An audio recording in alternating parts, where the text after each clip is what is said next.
Ngayong January 2026, patuloy ang pagpapalawak ng San Miguel Global Power Holdings Corporation, SMGP, sa kanilang mga battery energy storage system, BESS, upang palakasin ang supply ng kuryente sa Pilipinas. At bago natin ituloy, kung ikaw ay bago pa lang sa aking YouTube channel ay huwag kalimutan mag-subscribe at i-click na rin ang bell icon para lagi kang updated sa mga bago kong upload video. Ang San Miguel Global Power, SMGP, ay pinalalawak ang kanilang battery energy storage systems, BESS, projects, na may mga bagong pasilidad na target matapos sa 2026 para magbigay ng mas matatag at renewable energy, kabilang ang malaking 320 MWh project sa Mariveles, Bataan, na kinumpleto ng ATE Energy, para suportahan ang paglago ng energy sa bansa at paglipat sa mas malinis na power sources. May mga BESS sites na may kabuuang 180 MWh na kapasidad na nakatakdang matapos sa 2026, kasama ang 320 MWh facility sa Mariveles, Bataan. Nakipag-partner ang SMGP sa Taiwan-based ATE Energy para sa engineering, procurement, at construction ng mga proyektong ito. May mga BESS facility na rin sa Leyte at Cagayan na sumasailalim sa testing at commissioning. Suportahan ang paglipat ng Pilipinas sa mas malinis na enerhiya at tiyakin ang sapat na supply ng kuryente, lalo na mula sa renewable sources. Ang mga bateryang ito ay ginagamit upang mag-imbak ng labis na kuryente at ilabas ito sa mga peak hours o kapag kailangan ng grid ng dagdag na supply. Nakatutulong din ito upang maging mas stable ang mga renewable energy sources tulad ng solar at hangin na madalas ay hindi stable ang supply. Plano ni Ramon ang at San Miguel Corporation, SMC, na gamitin ang solar farm upang paganahin ang New Manila International Airport, NMIA, sa Bulacan. Nais ni Ramon ang CEO ng San Miguel Corporation, SMC, na ang nagkakahalagang 740 bilyong pesos New Manila International Airport, NMIA, sa Bulacan ay maging isang sustainable at carbon neutral na infrastruktura. Gagamit ito ng malaking solar farm upang magbigay ng malinis na enerhiya.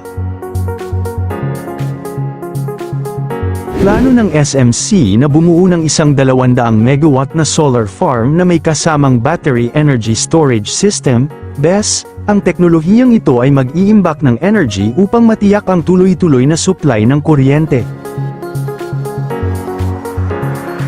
Ang solar facility ay itatayo ng mas maaga upang magamit ang kuryente nito sa mismong konstruksyon ng airport, na naglalayong mabawasan ang carbon footprint ng proyekto. Ayon kay Ramon ang solar installation ay maaaring palakihin hanggang 1,200 megawatts upang masiguro ang 200 megawatts na baseload capacity para sa operasyon ng paliparan. Bukod sa solar, tinitingnan din ang paggamit ng wind technology, hangin, sa mga susunod na yugto upang pagsamahin sa BESS. Ang unang yugto ng konstruksyon ay inaasahang magdadala ng 50 megawatts na baseload capacity. Sinasabi dati na ang buong operasyon ng paliparan ay nakatakdang magsimula sa 2028 pero maraming nagsasabi na hindi matatapos sa 2028.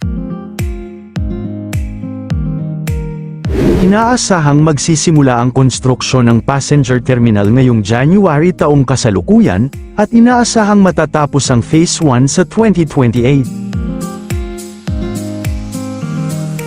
Noong huling bahagi ng 2025, nasa 80% na ang natapos sa land development at reclamation works sa baybayin ng Bulacan, Bulacan.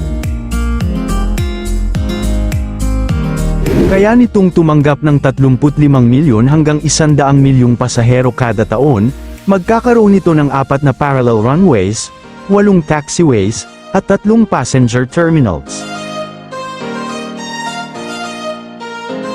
Direktang ikokonekta ang airport sa NLEX, MRT7 at NOLEX patungong Skyway Stage 3 para sa mas mabilis na biyahe mula Metro Manila.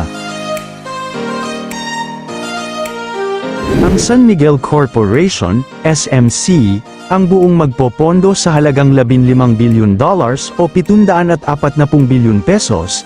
Ito ang pinakamalaking single investment sa kasaysayan ng Pilipinas. Si Architect June Palafox Jr. at ang Palafox Associates ang itinalaga ng San Miguel Corporation, SMC, upang i-master plan ang paliparan at ang nakapalibot na Aerocity.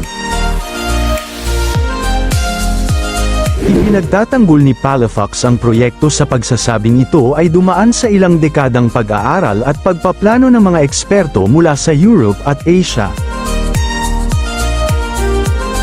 Ang vision ni Palafox para sa Bulacan Aerocity ay maging isang healthy city, na gagamit ng mga modernong teknolohiya para sa cross-ventilation at pagbabawas ng heat index sa pamamagitan ng pag-iwas sa masyadong maraming pader.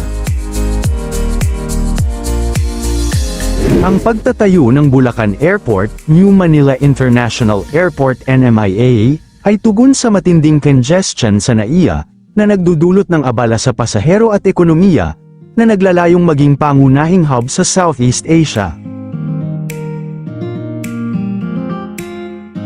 Ang Ninoy Aquino International Airport, NAIA, ay matagal ng siksikan, kaya kailangan ng alternatibo para sa paglago ng aviation sa Pilipinas, layuning itulak ang ekonomiya at real estate sa Central Luzon at gawing major aviation hub ang Pilipinas sa Asia. Isang malaking infrastructure project na magpapabago sa aviation ng bansa, kasama ang pag-manage ng SMC sa NAIA.